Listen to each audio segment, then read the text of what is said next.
Senator Brown. Thank you, Madam Acting Deputy President.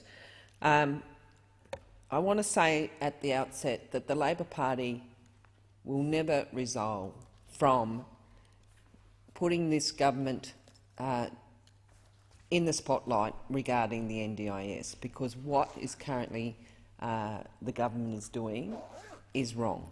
They are banking money that is meant to go to the NDIS and to participants to prop up their budget. That is exactly what they're doing.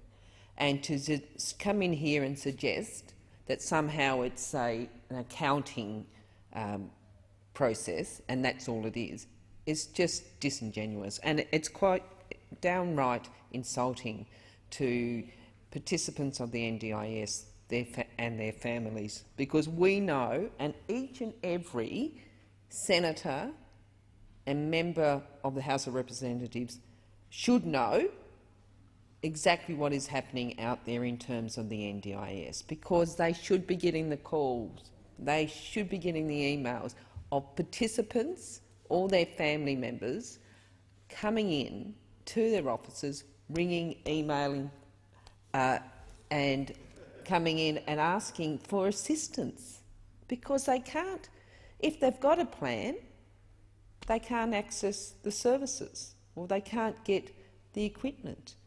They can't organise for somebody to come and give them occupational therapy.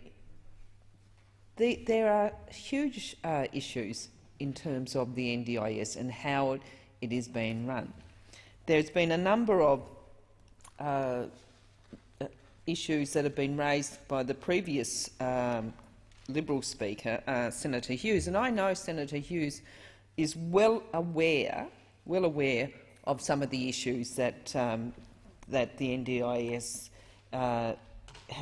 has, which of course goes to the fact that there are delays, there are underspends, and we know why there are underspends, and we know why there are delays in reviews and delays in plan building, and that goes also to the fact that there is a staffing cap on the NDIS.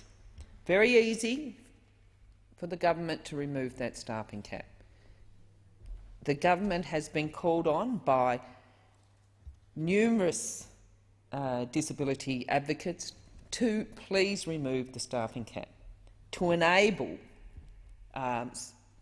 staff to be put in place to go through the plan building and to reduce the delay that is currently happening in the NDIS. But it's fallen on deaf ears. Now, I don't know whether that's because we've had about 6 ministers in this critical area, but in this government, 6 ministers that just seem to hand it over as soon as they can. It's just not good enough. And as I said, well, it is true, Senator. As I said,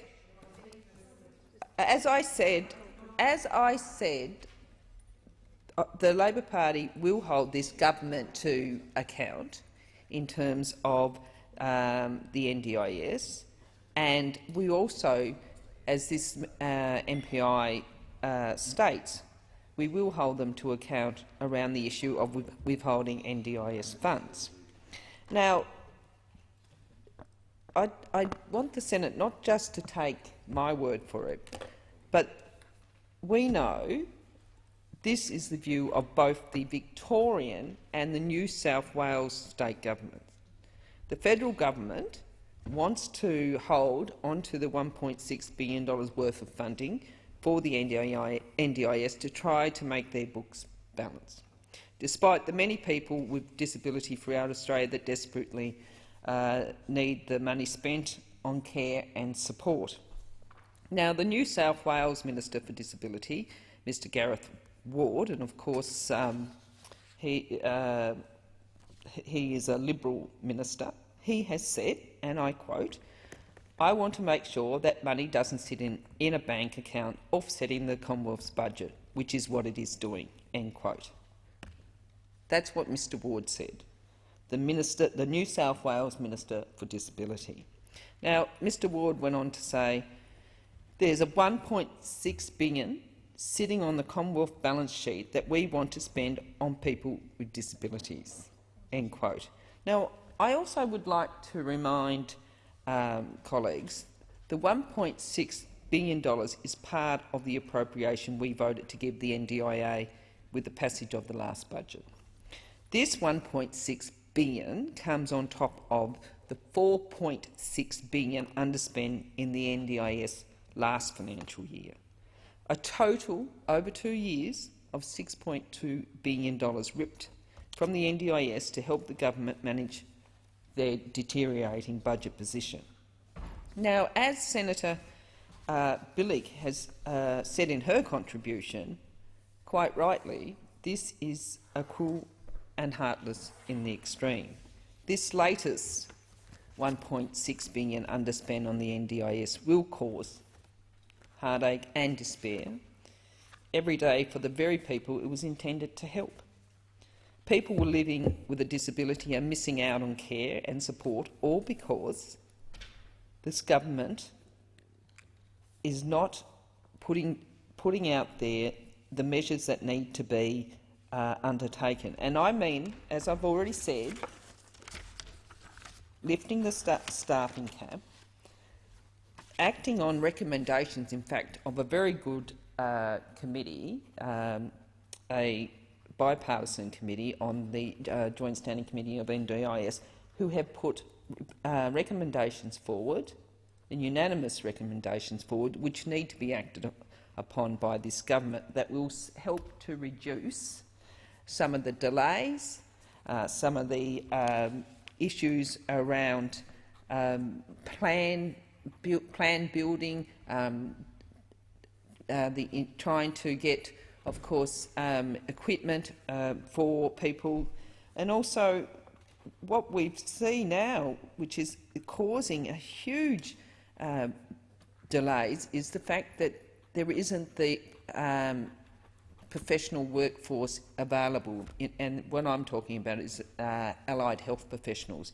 We don't have enough allied health professionals that are able to do the work that they have to do prior to the participant going out and sourcing, whether it be, a bed or a chair or whatever piece of equipment they've been able to source through their plan. And this is a real issue, and we haven't yet seen anything really from this government that's going to seek to fix those issues. Now, as I've already said, the New South Wales government have highlighted their concern that it will be the people with disability in regional areas and Indigenous Australians and those from culturally and linguistically diverse backgrounds that will miss out on support and services thanks to the withholding of this $1.6 billion.